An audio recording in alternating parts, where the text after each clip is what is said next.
Hello বন্ধুরা, আমাদের পশ্চিমবঙ্গে পিএম কিষাণ আর আয়ুষ্মান ভারত কেন্দ্র সরকারের প্রকল্প চালু ছিল না। পরে বিভিন্ন রকম চিঠি করে পিএম কিষাণ চালু হয়েছে আমাদের রাজ্যে, কিন্তু এখনও আয়ুষ্মান ভারত প্রকল্প চালু হয়নি।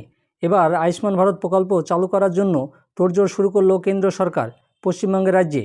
বিস্তারিত এই ভিডিওতে আলোচনা করব। কি কি সুবিধা পাবেন, কারা পাবেন, সম্পূর্ণ আলোচনা করব। ভিডিওটা আপনারা শেষ পর্যন্ত দেখবেন। দেখার আগে যারা নতুন আছেন প্লিজ চ্যানেলটাকে সাবস্ক্রাইব করে নেবেন আরও আপডেট খবর পেতে, এবং যারা ফেসবুক থেকে দেখবেন প্লিজ চ্যানেলটাকে ফলো করে নিন। কী বলেছে দেখুন, পশ্চিমবঙ্গকে আয়ুষ্মান ভারতের ডাক। পশ্চিমবঙ্গ, উড়িষ্যা ও দিল্লিকে ফের আয়ুষ্মান ভারত প্রকল্পের আওতায় আসতে পরামর্শ দিল কেন্দ্র। এই রাজ্যগুলি আয়ুষ্মান ভারত প্রকল্পের আওতায় এলে এই প্রকল্প খাতে খরচের গোটাটাই কেন্দ্র দিয়ে দেওয়ার বিষয়ে চিন্তাভাবনা করবে বলে ইঙ্গিত দিয়েছে নরেন্দ্র মোদীর সরকার। বর্তমানে দেশের এই 3টি রাজ্য ছাড়াও বাকি সবাই আয়ুষ্মান ভারত প্রকল্প গ্রহণ করেছে। কেন্দ্রীয় বক্তব্য, এর ফলে ওই 3 রাজ্য থেকে যারা ভিন রাজ্যে কাজ করতে যান তারা সব থেকে বেশি সমস্যার মুখে পড়েছেন। কারণ পশ্চিমবঙ্গে এই প্রকল্পের সুবিধা না থাকায় পরিযায়ী শ্রমিকেরা অন্য রাজ্য গিয়ে সেখানে আয়ুষ্মান প্রকল্প থাকা সত্ত্বেও এই প্রকল্পের লাভ পাচ্ছে না। আজ এ প্রসঙ্গে কেন্দ্র স্বাস্থ্যমন্ত্রী এসপি বঘেল বলেন, কেন্দ্রের পক্ষ থেকে চিঠি লিখে এই 3 রাজ্যকেও আয়ুষ্মান ভারত প্রকল্পের আওতায় আসার অনুরোধ করা হয়েছে। কেন্দ্র চায় এই প্রকল্পের সুফল যাতে গোটা দেশের মানুষ পায়। বর্তমানে আয়ুষ্মান ভারত প্রকল্পের মোট খরচের কেন্দ্র 60% ও সংশ্লিষ্ট রাজ্য 40% বহন করে। ওই 3 রাজ্যে এই প্রকল্প অংশ নেওয়ার ইচ্ছা জানালে তাদের ভাগের অর্থ কেন্দ্র দিয়ে দিতে পারে বলে ইঙ্গিত দিয়েছে স্বাস্থ্যমন্ত্রক। পশ্চিমবঙ্গে স্বাস্থ্যসাথী নামে একটি স্বাস্থ্য বিমা প্রকল্প রাজ্য সরকার চালু করেছে। এর ফলে রাজ্য সরকার কেন্দ্রের আয়ুষ্মান ভারত প্রকল্প রাজ্যে চালু করার বিষয়ে আগ্রহ দেখায়নি।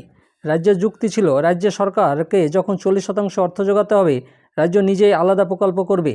এখন অবশ্য পুরো অর্থ দেওয়ার ইঙ্গিত দিয়েছে কেন্দ্র সরকার। উদ্যোগ নিয়েছে প্রতিটা জেলায় হবে আয়ুষ্মান মেলা, উপস্বাস্থ্য কেন্দ্রে বিশেষ প্রচার, আয়ুষ্মান আপকে দুয়ার নামেও চলবে এই প্রচার। আয়ুষ্মান ভারত স্বাস্থ্য প্রকল্পের 2টি অংশ, একটি হেলথ অ্যান্ড ওয়েলনেস সেন্টার, অন্যটি প্রধানমন্ত্রী জন আরোগ্য যোজনা পিএম জয়, যেখানে গরিব পরিবার প্রায় বছরে 5 লক্ষ টাকার স্বাস্থ্য খরচ।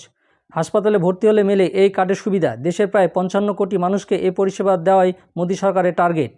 মানে আমাদের স্বাস্থ্যসাথী কার্ড আছে, সেখানেও 5 লক্ষ টাকা পর্যন্ত আমাদের পশ্চিমবঙ্গ রাজ্যের মানুষজন সুবিধা পাবে। আয়ুষ্মান ভারত চালু হলে আমাদের পশ্চিমবঙ্গ 5 লক্ষ টাকা পর্যন্ত সুযোগ পাবে, এবং স্বাস্থ্যসাথী প্লাস আয়ুষ্মান ভারত দুটো কার্ডের সুযোগ পাচ্ছে, এবং 10 লক্ষ টাকা টোটাল। মানে আয়ুষ্মান ভারত যদি হয় তাহলে 5 লক্ষ, এবং স্বাস্থ্যসাথী কার্ড হয় তাহলে 5 লক্ষ। আমাদের রাজ্যে স্বাস্থ্যসাথী কার্ড আছে, তার জন্য আয়ুষ্মান ভারত প্রকল্প পশ্চিমবঙ্গের রাজ্যে চালু হচ্ছে না। পশ্চিমবঙ্গের রাজ্যে স্বাস্থ্যসাথী কার্ড আছে, সেখানে 5 লক্ষ টাকা পর্যন্ত সুবিধা পাবে, এবং আয়ুষ্মান ভারতেও 5 লক্ষ টাকা পর্যন্ত সুবিধা পাবে। কিন্তু আয়ুষ্মান ভারত গোটা ভারতের মধ্যে আপনি বিভিন্ন হসপিটালে বিভিন্ন জায়গাতে আপনি ভর্তি হতে পারেন, এবং সেই সুযোগ সুবিধাটা পেতে পারেন। আয়ুষ্মান ভারত পশ্চিমবঙ্গে চালু হলে কি সুবিধা হবে কি হবে না সেটা অবশ্যই কমেন্ট করে জানাবেন।